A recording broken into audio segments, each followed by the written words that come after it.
The bottom 2/3 of the painting is a big wall of green bush that's just like right in front of us. There's no lead into it. I don't know how to, I have to kind of hurdle over this bramble bush, 10-foot high bramble bush to get into the painting. Our eye tends to move through the painting. And because of that, we need a way to get into it. You're setting up a condition like, whew, how am I going to get in there? But this way, this thing isn't just becoming a wall that you have to get over. You're allowing us a pattern, a pathway into the painting, up this dark, around to where you want us to go, and a nice overlap back here, which will maybe pull us back. By coming in on the subject right here, pretty much, you weren't giving us any way to get into and around a painting. You were just carving off a nice piece of light against dark. And this begins to get us moving around the picture plane so that we can have a whole composition. It's not that you couldn't do that. It's not that you couldn't pull it off. But you're heading right into the most complex part of the landscape, these lights and darks and rocks.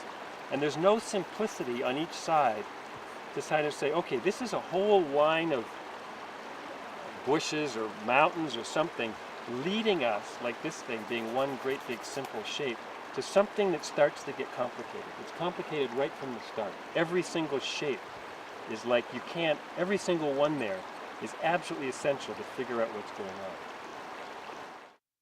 You know, you've got this little piece of road right here and we're moving down to that. But even on the level of your sketch, you're putting in all these darks and so on. Just look what happens when you de-emphasize this one and put the backlight up into this one. Keep that nice halo there.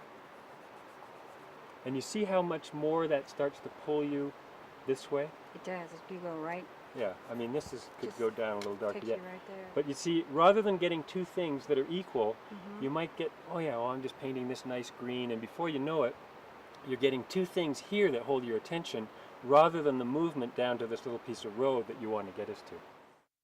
And those fence lines coming in like this, and that big tree, say here, and then those other chamises back there, those nice sunlit grasses right there, silhouetted against there.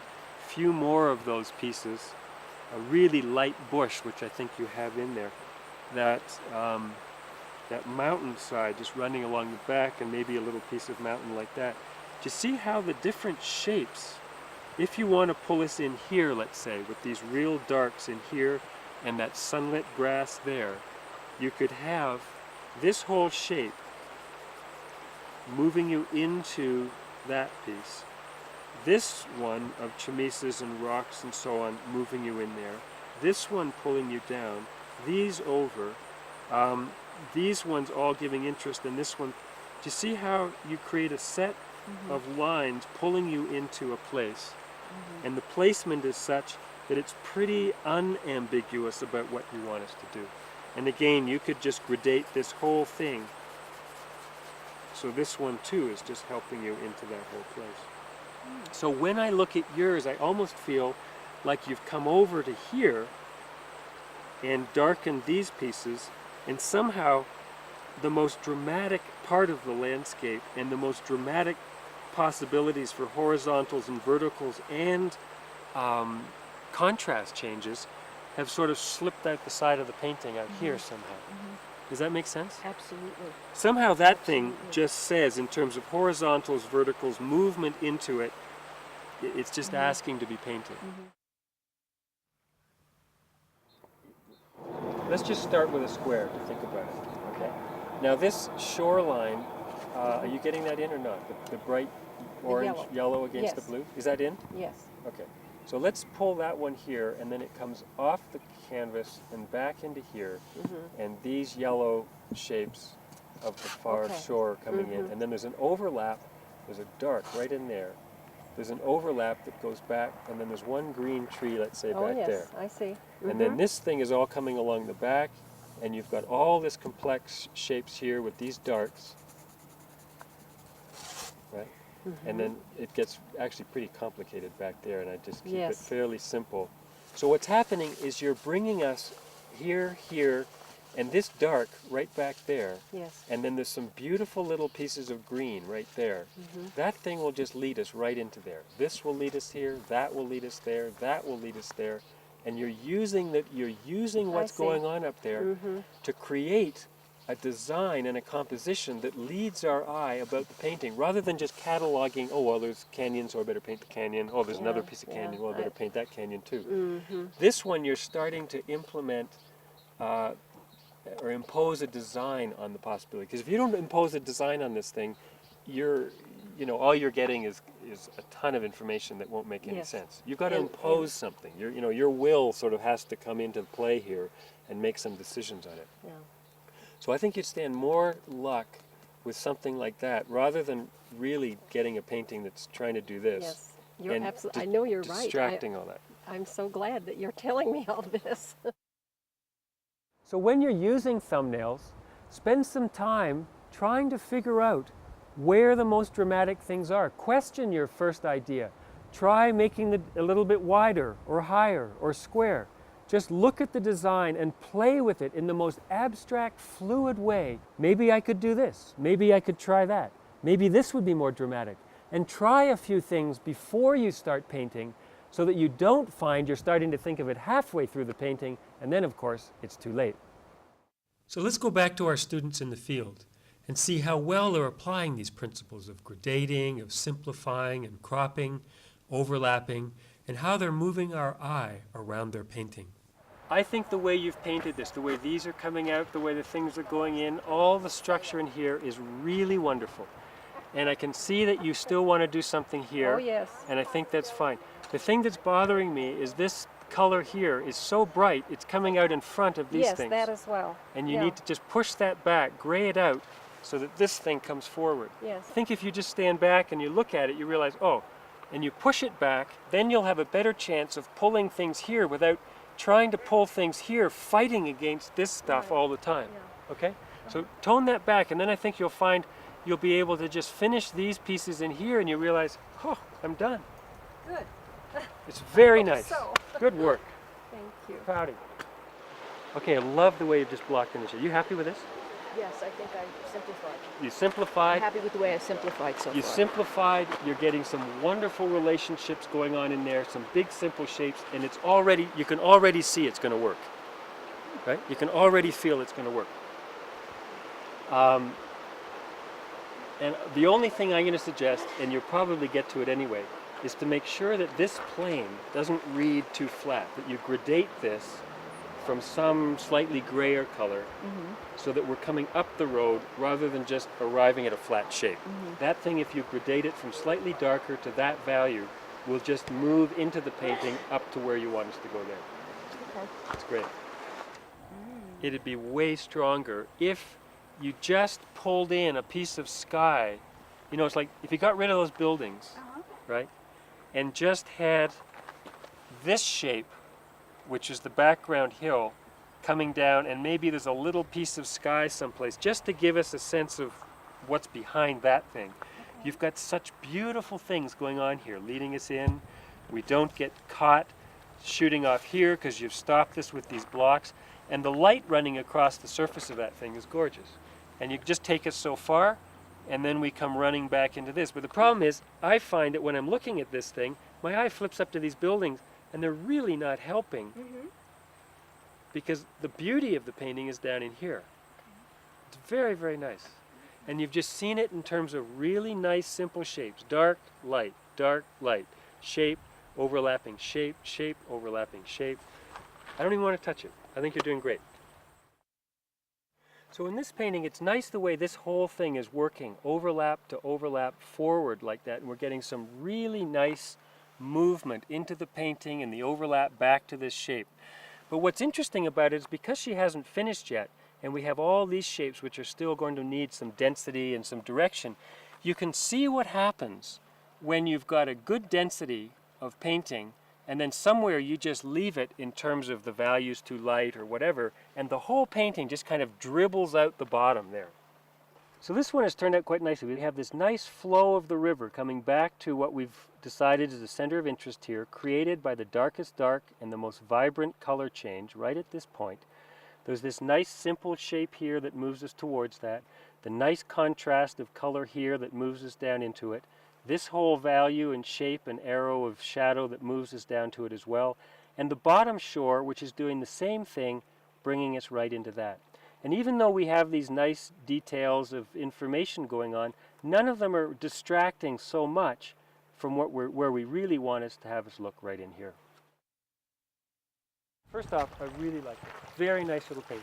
This is all working fine until you get to here. And what's happening is probably the four most dynamic points in the composition for pulling us out of the painting is there, there, there, and there. And you're pulling this one and we're tending to get sucked out of here. You see if you do that, how much less, I mean how much easier it is just to move back into the painting. And how when you do that, you come out there. You see the difference between that and that? It's just pulling you right out of that corner. Should I create another piece of land coming across? Just do something like that. And bring your river, actually the way it actually is, down like this and just soften it. Okay. And then that thing already is just simplifying the sense of coming into it, right? Yeah. Maybe you just pull that straight down into it. But you see how that just makes it so much easier to go back into?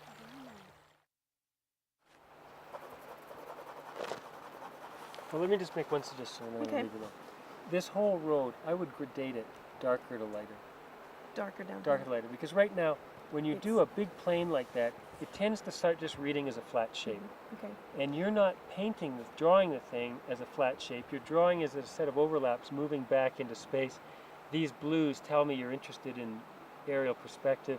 Everything about it is telling me that you want to go this way, except your road is just sitting as a two-dimensional plane like this. Okay. And if you gradate it from sort of more grayer to a color that gets a little warmer, and certainly not any lighter than that, you might even bring it down a little bit. Okay. So that these things it doesn't just sort of disappear off the edge of the universe here. You could have an overlap. If you brought that down to about here, you could bring this one down into it and then have a second set of bushes here behind Okay. that and not intersecting there. You don't want an arbitrary join of two overlaps at the same point because then you'll wonder, well, are they on the same plane or what? So if you run it back just below that or just above that and gray it in such a way that it's obviously behind this one and behind that one, then you'll just get a nice overlap that goes back, and then the mountains are even farther back than that, and we'll just get a sense of moving back because that just kind of drops us off the end of the earth. It does. It's like the edge of the Grand Canyon there or something. Okay. And it would just be, I mean, it's just what's going on, but it's just setting those overlaps so that we move back into space more effectively. Okay. Thanks. The way you're painting this thing, actually, it's good. When we're moving back into this piece, what you need now is something in the background to hold us into that. Because right now, we're moving into where you've got all this complex water, rocks and water, and then just disappearing into the top of the painting. In fact, it's all arrows shooting us out of the top. It's light, it's not very dense in interest. You're pulling us into something and then basically letting us just go out the top without holding us. So before doing anything else down here, work in whatever darks you need or duller color or denser color that pull down into these rocks so that we don't flip out the top of the painting. If you were to take a line of shadows that maybe follow here and maybe a group of them up here, and then they move into a group of these things up there like that somehow go from lighter to darker, and then darker, so that we're pulling, this whole thing is pulling us in just the way that's pulling us in, and that's pulling us in, and this could pull us in. Then that might work quite well. Then you've got a nice movement across the canvas, and it's not just being cut off, and we just have nowhere to go. So let's review everything we've talked about into a few main points to put into use so you'll have the tools to create more engaging compositions.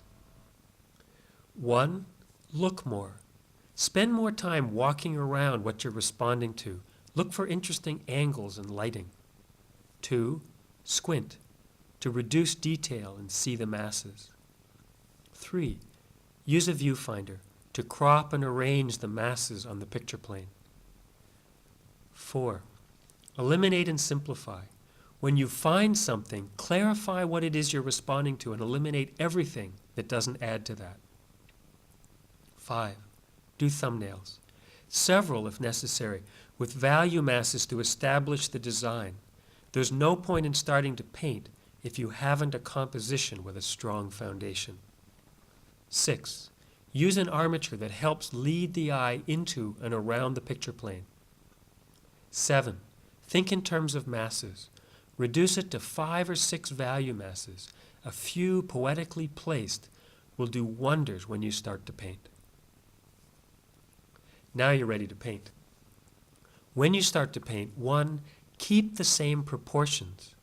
When you enlarge your thumbnail, be sure the proportions and the placement of the masses are the same on the canvas. Otherwise, the whole thing can change dramatically, usually for the worse. 2.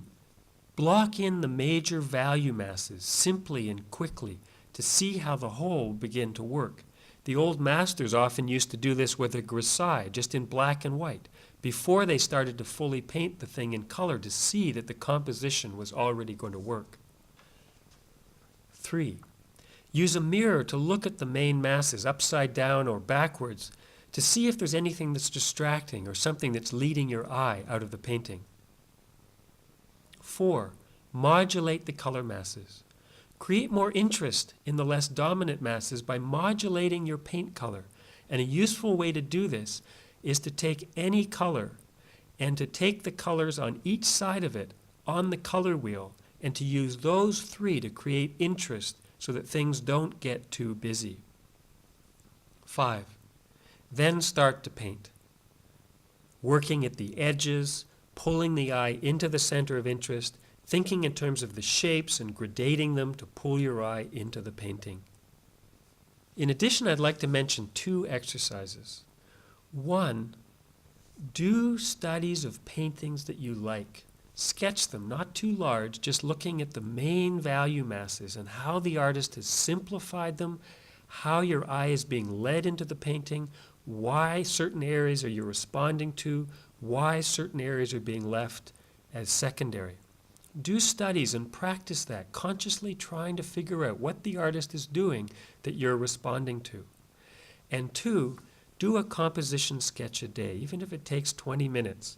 But just small, 4 by 5 inches, 3 by 4 inches, a value study of something around you, your kitchen, the backyard. But think in terms of the masses, not objects and subjects, and keep it simple. See if you can begin to get the first exercise to start influencing and informing consciously how you're developing compositions in your own work. A tip is to keep them 3 by 4 inches or so, and to keep them in the middle of the page. Don't draw them the size and the proportions dictated by the manufacturer of the sketchbook.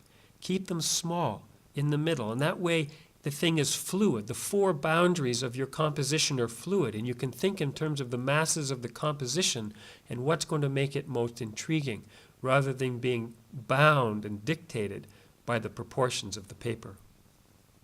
You may feel all this sounds like a lot to do just to start a painting, but it's like practicing scales on a piano. It builds the facility to make the piece work, and with practice it becomes easier and more automatic.